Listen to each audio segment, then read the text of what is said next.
Ya baik, saudara pendengar dan pemirsa RRI dimanapun Anda berada, saya Jerlende kembali lagi bersama Anda di kesempatan hari ini di edisi 23 September 2025. Saya saat ini sedang berada di Lapas Terbuka Waikabubak di Kabupaten Sumba Tengah ini untuk mengikuti program hortikultura di sini, di mana saat ini itu ada panen raya semangka ya, dan beberapa jenis tanaman hortikultura yang dibudidayakan oleh warga binaan pemasyarakatan Lapas Terbuka Sumba Tengah di bawah bimbingan dari Kalapas dan sejumlah pegawai lapas di sini di Lapas Terbuka Waikabubak di Sumba Tengah ini. Dan seperti apa sebenarnya tujuan daripada kegiatan ini dan apa saja motivasi-motivasi yang diharapkan oleh Lapas Terbuka Sumba Tengah ini kepada warga binaan dan masyarakat setempat? Kita akan mendengarkan langsung dari Kepala Lapas Terbuka, Bapak Harijadi. Selamat siang, Pak. Selamat siang. Ya, Pak Harijadi, apa yang menjadi harapan Bapak dan tujuan daripada pengembangan tanaman hortikultura ini terhadap warga binaan Bapak dan juga masyarakat setempat? Tentu saja ini menjadi kebun percontohan ya, yang dimana juga kebun ini, saudara, sedang berada di depan halaman kantor lapas yang juga berpasan dengan jalan protokol antara 4 kabupaten di Pulau Sumba, dari Sumba Timur, Sumba Tengah, dan juga Sumba Barat dan Sumba Barat Daya. Jadi setiap warga masyarakat yang melintas di jalan ini pasti akan melihat apa saja kreatif yang ada di hadapan kantor Lapas Sumba Tengah. Ini seperti apa, Pak? Ya, terima kasih. Ini berawal dari gagasan bahwa cita-cita negara Indonesia itu adalah melindungi segenap bangsa, mencerdaskan kehidupan bangsa. Itu 2 dari 4 cita-cita besar. Kemudian munculnya Undang-Undang Pemasyarakatan, di mana salah satu dari 10 prinsip pemasyarakatan bahwa kegiatan itu tidak semata-mata menghabiskan waktu, tetapi juga memberikan manfaat baik bagi petugas maupun warga binaan. Kita berkembang lagi menuju kepada asa cita presiden, bahwa salah satunya adalah ketahanan pangan di situ. Bertolak dari itu, kemudian kami berpikir bahwa kalau hanya sekedar sayur masih banyak di pasaran. Dan walaupun itu sebagian didatangkan dari pulau luar Sumba, tetapi itu sedikit tercukupi. Tanpa meninggalkan keseharian sebagai pemprodusen kol, sayur sawi dan lain-lain, kami mencoba mengembangkan semangka kuning yang sebetulnya sudah beberapa kali ya Pak Fran ya, beberapa kali sudah ini, cuma mungkin ini hasil yang terbesar yang bisa kita nikmati. Itu tidak lepas dari kolaborasi dari masukan semua rekan, keterlibatan dari semua lini petugas, tidak cuma sekedar pembinaan, juga petugas pengamanan yang mengawasi dari aktivitas maupun ketertiban kegiatan. Keseriusan dari warga binaan untuk mengikuti kegiatan juga luar biasa. Itu yang betul-betul kami apresiasi. Walaupun di awal kegiatan kami membina kurang lebih 39 orang dan 29 kemudian terjadi bebas dan sekarang ini 21, tidak mengurangi semangat mereka untuk aktif dalam kegiatan pemeliharaan semangka ini. Dan mereka masih bisa membagi waktu. Selain mengurus ini, kemudian sayuran, dan masih ada membangun kandang ayam. Yang mudah-mudahan nanti di awal Oktober kita sudah bisa mulai beroperasi untuk memelihara ayam petelur. Kebetulan kandang ini kita siapkan untuk kapasitas 500 ekor. Untuk tahap pertama ini kita karena pengalaman pertama kita coba untuk 150 sampai 200 ekor. Itu ayam petelur ya, Pak? Ayam petelur. Nah, kebetulan nanti hari Sabtu juga kita ini pura-puranya kita panen raya ayam sekaligus sebagai konsumsi pembukaan kandang ayam petelur. Jadi kita saling memberi manfaat untuk operasional ini, dan memang hasil penjualan dari semangka, penjualan dari ayam dan sayur-sayuran. Kalau semangkanya ini dipasarkan di mana saya, Pak? Untuk saat ini masih di sekitaran sini. Cuma kemarin juga habis terserap ya, Pak? Sudah habis terserap, sudah banyak dipesan untuk semangkanya. Dan alhamdulillah harapannya nanti tidak semata-mata hanya untuk penerimaan negara, tapi juga untuk premi bagi warga binaan.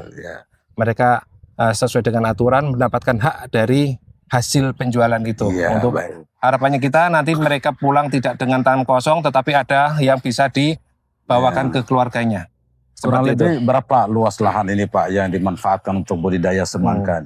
Secara keseluruhan lahan pertanian di Lapas Terbuka Waya Boba kurang lebih sekitar 3,5 hektar. 3,5 Cuma hektar, yang produktif kurang lebih sekitar 2,5 hektar. Dan kita fokuskan untuk semangka kurang lebih 7.000 meter persegi atau 0,7 hektar. Dan itu memang sudah sangat ideal untuk pengembangan semangka yang kita harapkan nanti di musim akhir kemarau tahun depan kita akan laksanakan lagi. Begitu. Berapa waktu yang diperlukan untuk dari penanaman sampai pada panen semangka ini Pak? Kita mulai dari awal Juli kemarin, dari Juli, Agustus, September ini kurang lebih 3 bulan. 3 bulan. Ya, mulai dari penyemaian, penyiapan lahan, sampai kemudian penanaman, perawatan, dan luar biasanya lagi penyuluh pertanian betul-betul ini. Kolaborasi dengan Dinas Pertanian yang secara rutin penyuluh pertaniannya memberikan masukan, memberikan pantauan sehingga hasilnya memang di atas harapan kita sebetulnya ini. Berapa kira-kira Pak, berapa ton atau jumlah semangka yang akan dipanen hari ini? Kalau hitungan kasarnya ya kurang lebih 970 dikalikan rata-rata 3 kiloan lah, 3 kilo atau 2,5 kilo. Ya mungkin sekitar 2.000 ya, 2 ton ya kurang lebih. Kurang lebih 2 ton itu. Cuma ya memang itu tidak semua menjadi rupiah. Karena ada yang ya kita bagikan buat mereka yang bersusah payah, kemudian kita bagikan pada stakeholder untuk sebagian sebagai bansos, sebagai tanda syukur kita bahwa kita memang wajib berbagi kepada lingkungan. Betul sekali. Kalau harga per kilonya berapa nih Pak? Semangkanya? 10.000 untuk saat ini 10.000 per kilo. Kalau satu buah dia bisa menghasilkan 3-4 kilo ya? Ya antara itu. Rata-rata 3 kilo ya? Rata-rata 3 kilo dikali dengan 10 bukan juga ya, lumayan juga ya. Ini. Jadi memang ini salah satu program pembinaan yang yang dilakukan oleh Lapas Terbuka Sumba Tengah untuk warga binaan ya Bapak ya? Betul Pak. Apa harapan Bapak untuk masyarakat binaan ketika mereka satu waktu habis di masa pembinaan di Lapas Terbuka Sumba Tengah Pak? Tidak bermaksud memang merendahkan ya, tapi memang kita melihat fakta bahwa masyarakat khususnya di Sumba Tengah itu adalah masyarakat yang tertutup. Dengan kita memberikan bekal mereka dengan berbagai macam fitur pertanian, baik buah maupun sayuran, harapan kami bahwa mereka yang punya lahan di rumah itu tidak dijadikan hanya sekedar lahan gembalaan, tetapi ada bidang lain yang bisa menjadi mata pencarian harian. Kita tahu kalau menggembala itu kan hanya bertahun-tahun, sementara kalau ini kan cukup bulanan atau mungkin harian, bisa dijadikan penghasilan untuk ya katakanlah untuk uang jajan anak sekolah dan lain sebagainya. Harapan kami begitu bahwa wawasan bahwa tidak cuma menggembala tapi bisa bertani untuk sebagai alternatif penambahan penghasilan. Jadi menjadi harapan-harapan daripada apa yang kemudian telah dibina oleh pemasyarakatan di Lapas Terbuka ini ya Pak, untuk warga binaannya. Dan juga ini saya lihat bahwa ini menjadi kebun contoh untuk masyarakat sekitar ya. Mudah-mudahan harapan kami begitu. Karena ini saya lihat cukup berhasil ya Pak, di sini dilakukan oleh Lapas. Kita berharap ini menjadi role model untuk masyarakat petani di sini, bagaimana kita memanfaatkan lahan yang ada untuk membangun perekonomian di masyarakat kita. Ya Pak. Lalu kemudian Pak Kelapas tadi bicarakan bahwa ada ayam pedaging dan juga ada ayam petelur yang telah dibangun di sana dan akan diresmikan pada hari Sabtu mendatang. Ini targetnya apa saja Pak, sasarannya? Kebetulan negara sekarang ini kan dari pemerintah pusat kan ada peluncuran program Astacita Prabowo Gibran ya, salah satunya makan bergizi gratis nih. Betul. Yang sekarang ini sedang bergulir di sejumlah sekolah-sekolah di daerah ini. Saya lihat kesiapan di sini sudah cukup bagus. Ada semangka yang merupakan salah satu pangan yang dibutuhkan dan juga ayam petelur dan pedaging. Ini Pak, kedepannya akan sasarannya ke mana Pak?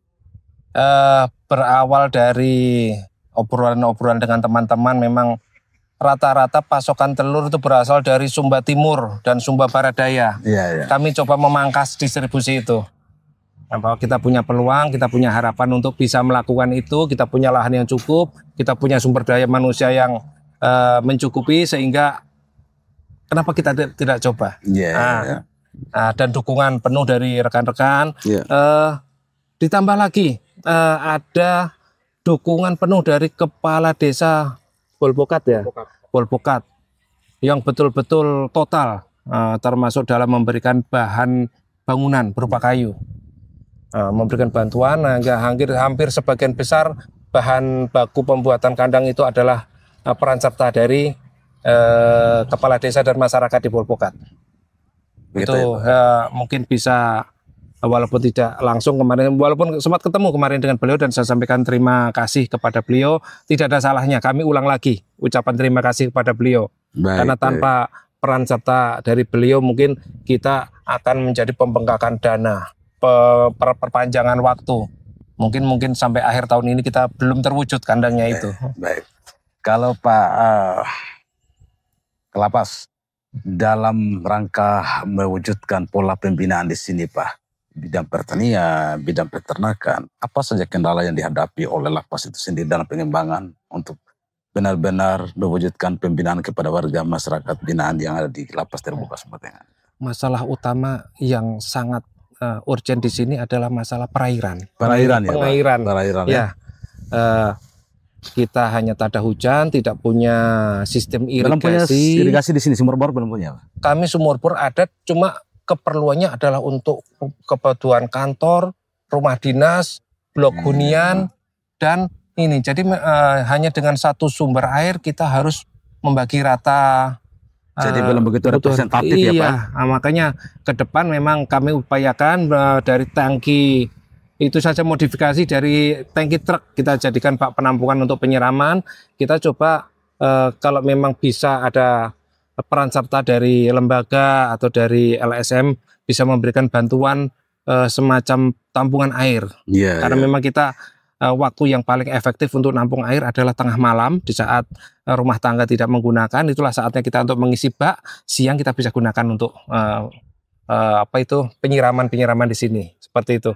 Secara daruratnya seperti itu Pak. Baik, terima kasih Pak Kalapas atas konfirmasinya terkait tentang bagaimana pola pembinaan yang dibangun kepada masyarakat warga binaan di sini di lapas terbuka kelas 2B WK Bubak di Sumba Tengah sini. Saat ini lapas ini dulunya masih di Sumba Barat, waktu belum pemekaran, sekarang ini sudah berada di wilayah teritorial Kabupaten Sumba Tengah, sehingga kemudian ini menjadi bagian dari aset pemerintah daerah Kabupaten Sumba Tengah. Betul, ya Pak ya, yang secara memiliki teritorial dan wilayah pemerintahan. Dan apa yang menjadi harapan-harapan dari pihak lapas Sumba Tengah ini ke depannya, kita berharap bahwa kolaborasi lintas sektor pemerintah daerah dan juga NGO yang ada di sini. Tadi Pak Kalapas mengutarakan bahwa di sini masih mengalami kekurangan air bersih, air untuk menyuplai produktivitas kegiatan di lapas terbuka Sumba Tengah. Dan saudara, kita berharap melalui tayangan kami ini semua apa yang menjadi doa dan harapan daripada Kalapas dan juga masyarakat binaan di lapas terbuka Sumba Tengah ini betul-betul terwujud, dan kita semua mempunyai hak, kewajiban dan tanggung jawab untuk mendorong pertumbuhan dan pembinaan yang berlangsung di lapas terbuka Sumba Tengah. Demikian informasi yang dapat kami hadirkan untuk Anda. Saya Jerlende bersama dengan narasumber saya Bapak Harijadi selaku Kalapas Sumba Tengah bersama seluruh jajarannya. Mohon pamit dari hadapan Anda. Come on!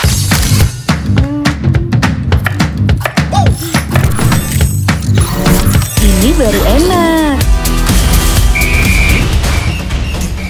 Dulu yang semalam masuk ke luar biasa. Tapi aku baru aja di interview di Pro 2 Jadi F&B sekarang tuh macam-macam. Kalau sekarang kan fokusnya ke banyak.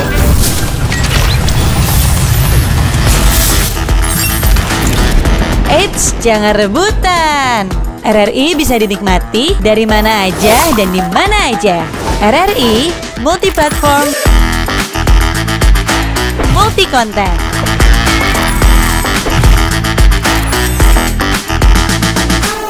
RRI punya kita.